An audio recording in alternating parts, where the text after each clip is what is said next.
What's going on with builders? Today, another video.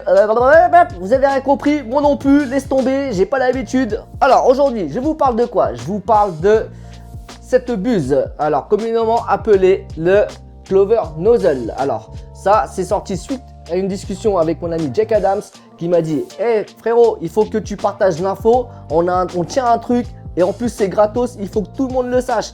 Qu'est-ce que c'est? Alors c'est tout simplement une buse. Tu vois qu'on a taillé en 3 parties comme ça, qui va te permettre d'accélérer le flux de ta sortie et du coup répartir le flux plus largement. Là, ce que tu vois ici, c'est les buses qu'on a habituellement. Donc habituellement, on voit souvent ce genre de buses là qu'on appelle les becs de canard. Donc les becs de canard, ça va te sortir un spray assez large et souvent on utilise ça pour avoir du mouvement de surface pour les échanges gazeux. D'accord? Sauf qu'on aura un peu moins de flow à l'intérieur du bac. On l'aura surtout en surface. Et là, on a une autre buse là. Il n'y a pas forcément de nom, mais c'est une buse en fait avec un débit aléatoire. Donc en fait, ton flux il rentre là-dedans et il ressort par là, mais avec les petites hélices qu'il y a dedans, ça va faire un mouvement d'eau assez aléatoire qui va permettre en fait à tes coraux d'avoir un super beau mouvement.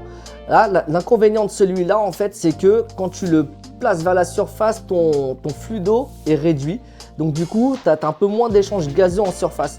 Et là, avec ce petit truc là qui est magique et qui est surtout quasiment gratos, tu vas pouvoir rentabiliser la puissance de ta pompe de remontée parce que ça va vraiment la dynamiser. Et en plus de ça, tu vas avoir un super beau mouvement de surface et aussi dans le bac. Donc ce que je vous propose là, vous allez venir avec moi, on va aller regarder le bac, d'accord? On va vous montrer comment ça fonctionne sur ce bac là et d'autres bacs. Et ensuite on reviendra ici et on fera le tuto ici tous ensemble. Je vous montrerai, ça prendra 2-3 minutes histoire de tout faire du début jusqu'à la fin. Ça va être super rapide. Steph, tu es avec moi? Tiens, je pense que pour protéger tes petits yeux là, parce que ce que je vais faire, c'est que je vais ouvrir le panneau. Hop là. Alors, le panneau ouvert. Regarde. Donc là, on a une buse. À peu près normal, tu vois. Standard. Et là, ce qui va se passer, vous voyez le flot là qu'il y a ici. Donc on voit bien que ça part jusqu'ici. Ça tourbillonne là parce qu'on a la MP40 qui tourne un petit peu encore. Et là, ce que je vais faire, c'est que je vais mettre l'embout dessus. Et là, vous avez vu le flot que ça génère. On voit vraiment une rotation. Ça fait tout le tour du bac. Et là, le flux de la pompe de remontée est vraiment optimisé. On n'a rien changé. On n'a pas changé de réglage. On n'a pas changé de taille de tube ni quoi que ce soit. Tout ce qu'on a fait, c'est de rajouter une buse en trèfle, un Clover Nozzle. Et ça vous garantit un débit d'eau optimal. Là, regardez, je vais l'enlever là. Je vais l'enlever et vous allez pouvoir regarder le mouvement que ça fait sur les alvéoporas. Donc là, vous voyez, là, j'ai pas la buse, on est sur les alvéoporas. J'envoie la buse. Et là, on peut voir le mouvement que ça donne. Alors, sur la vidéo de Jack Adams, parce que c'est une vidéo de Jack Adams à la base, il m'a demandé de la retranscrire en français pour la communauté francophone. Alors, bonjour à vous, que ce soit en Belgique, à La Réunion, au Canada, en Afrique, au Pérou, partout où vous êtes. On diffuse l'information parce que c'est gratos et personne ne voulait le suivre sur ce type de vidéo. Alors sur la vidéo de Jack, ce qu'on peut voir en fait, c'est que sur sa première démo, sur le premier bac qu'il montre, vous allez voir, il y a l'eau qui part sur le mur de Scully comme ça là. Et là, il met la buse et ce qui se passe, c'est que ça commence à faire des glou glou glou glou glou glou avec des bulles un peu partout, le temps que tout se remette à niveau. D'accord? That the sound from the continuous siphon overflow actually started getting loud. That's because it's actually pushing less water through the tank. So basically we're transforming the power of the return pump, taking some of that pressure and reducing the volume, right? So right now you can see it's gurgling and probably have, yeah, here you can see the bubbles inside that are coming because we just put some back pressure on the return pump. But like I said, for virtually no money. Donc là, on n'a pas ça parce que le bac de Stéphane, je ne sais pas trop comment il est fait au niveau de la descente. Et ce que je vous propose, c'est que je vous emmène là avec moi, voir ça sur d'autres bacs. Et on se dit rendez-vous dans 3, 2, 1. Voilà, on est arrivé dans mon appartement. Là, on va essayer de faire la même chose sur mon bac. Je vais vous montrer le flux que ça va donner, histoire que ça vous donne un peu plus d'idées sur le flux que ça engendre. Vous voyez là, j'ai pas trop de pression. Et là, du coup, on va enclencher ce nozzle que j'ai adapté à la taille de mon bac. Et là, comme vous pouvez le voir, en effet, le courant part plus loin. Encore une fois. C'est vraiment un truc de fou, cette petite bidouille là. Ça envoie vraiment le flux plus loin. Je suis vraiment content de ce petit nozzle DIY. Merci Jack pour cette petite astuce. J'espère que ça va vous servir aussi à vous. Pour le prix que ça coûte.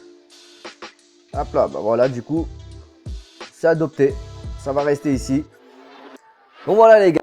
Ce que je vous propose là, on va refaire un autre essai dans un autre studio. Vous restez avec moi parce que là, dans 3 secondes, 2, 1, je vous emmène chez mon pote. Toi, tu me dis que ça accélère le flux de l'eau. Ça sent la mauvaise idée, hein, ce que je vais faire. T'es vrai? T'es vrai ou pas? T'es vrai? Ah non, ça va, ça va. Eh, ça marche, hein. Regarde comment on va beaucoup plus loin. On va là, alors que normalement, on gagne... Franchement, ça marche grave, quoi. Je gagne, franchement, j'irais presque la moitié en distance. Donc c'est forcément ça. Regarde, on va essayer comme ça. Ça augmente. Franchement, c'est pas mal, hein. T'as fait ça comment? Avec une pince? Avec une pince Et un truc chauffant? Ouais, un truc chauffant. Ah, c'est propre, hein. Regarde. Ah, c'est plus propre que mon bac en ce moment. Hein. Regarde, regarde. Eh, c'est pas mal, franchement, c'est pas mal. Eh, j'aime le gadget, franchement. DIY.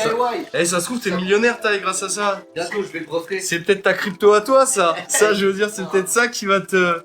Eh, franchement, pas mal. Belle, c'est qui? C'est Jake? C'est Jake Adams. Franchement, Jake, congratulations. That's a great DIY piece. C'est très bien, Jake. Franchement, je kiffe.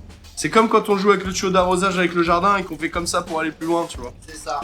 Les clover nozzle, du coup, en fait, c'est le même concept qui est repris, en fait, sur les bonbonnes de gaz. En fait, quand t'as la sortie du gaz, ça sert à accentuer, en fait, le débit de gaz qui sort de Ça la augmente la bonbonne. pression.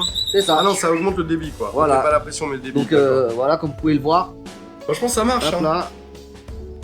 Moi, tu sais quoi, c'est le genre de truc dans des nanos, tu vois. Autant quand t'as des gros bacs, de toute façon, le gars qui a un gros bac avec une grosse sortie, il a pas besoin de ça. Mais quand t'as un petit nano, un petit bac, C'est et ça. que justement t'as pas du gros matériel derrière et que t'as envie d'augmenter un peu le débit de ton brassage sans avoir à rajouter une pompe de brassage, Exactement. that's the solution peut-être. Exactement. Ouais. Donc, tu vois, même si t'as pas forcément un anneau, mais si t'as la bonne pompe Ouais. de remontée sur un bac LPS, tu vois, Ah bah ouais, tu peux grave. juste te contenter de ça et pas mettre de pompe de brassage. Par contre, je le redis, je préfère que être sûr que vous le fassiez pas chez vous. C'est que là, quand vous faites ça, n'oubliez pas qu'il faut pas mettre le flux directement sur les coraux. Les coraux, bah ils ouais. aiment pas le flux direct.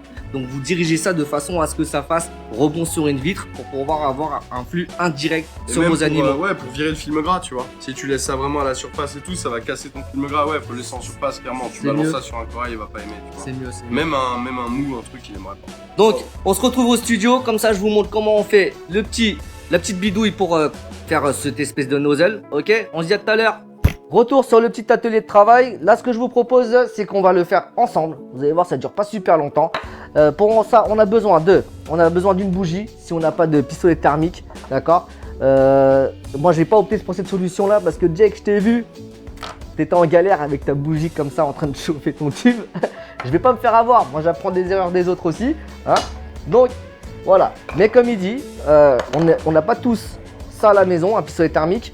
Et là, je l'ai sous la main, donc je vais en profiter. Ça sera beaucoup plus rapide, ça sera un petit peu plus efficace parce que ça fait moins d'erreurs. Je vais moins risquer de cramer mon bout de PVC. Donc là, il va suffire de chauffer sur une zone, là, ici.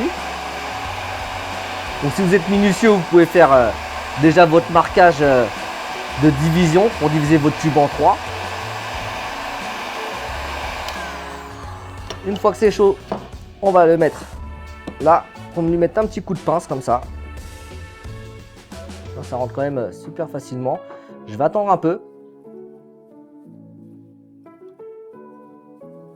On va attendre un petit peu. Lui donner une petite forme de trèfle. Donc à la fin, je mettrai ça à l'eau pour refroidir.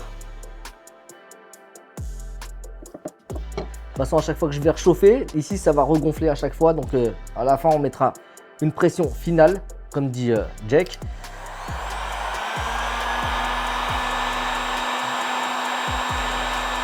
Alors, il n'y a pas forcément de façon de faire.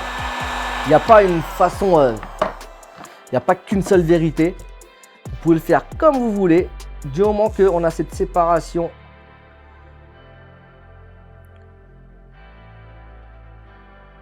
Pour venir casser le flux. Donc là, l'eau, elle va arriver de votre tube. Elle va arriver par l'arrière, de ce côté-là. Et ici, elle va subir une pression parce que justement, on va refermer la sortie. Et on peut retravailler, on peut remodeler à chaque fois. Et là, le petit dernier.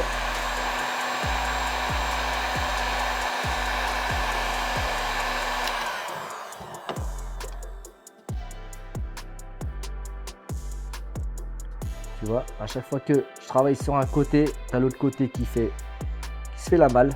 Donc à chaque fois, on tient ça. On travaille un petit peu sur les autres côtés.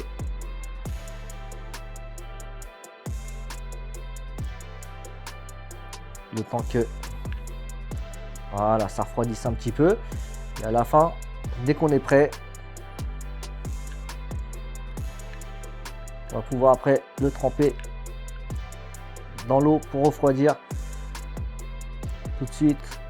Donc ça garde sa forme finale. Voilà, on a notre clover nozzle.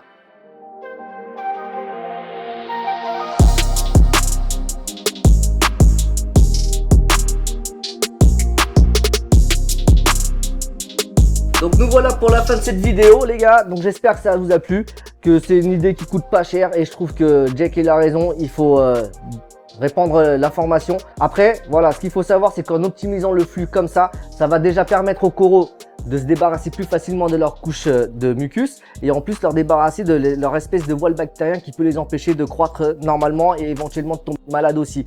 Comme vous avez pu le voir là sur le bac derrière, je vous ai montré un petit peu comment ça fonctionnait. Évitez quand même de mettre ça sur un brassage direct, vous le mettez toujours en brassage indirect. Les coraux ils supportent un peu mal quand même le courant directement sur eux. Donc pensez à vous abonner les gars comme d'habitude, cloche des notifications les gars, comme ça vous serez prévenus à chaque sortie d'une nouvelle vidéo. Là en ce moment on est super productif, on essaie d'envoyer un maximum de vidéos pour vous satisfaire et pour vous occuper aussi pendant la fin de ce confinement. J'espère que ça vous a plu et je vous dis bientôt. C'était Tide Reef Techniques. What's going on, Reef Builders? Welcome to another video from the Reef Builder Studio. I'm Jake Adams, and today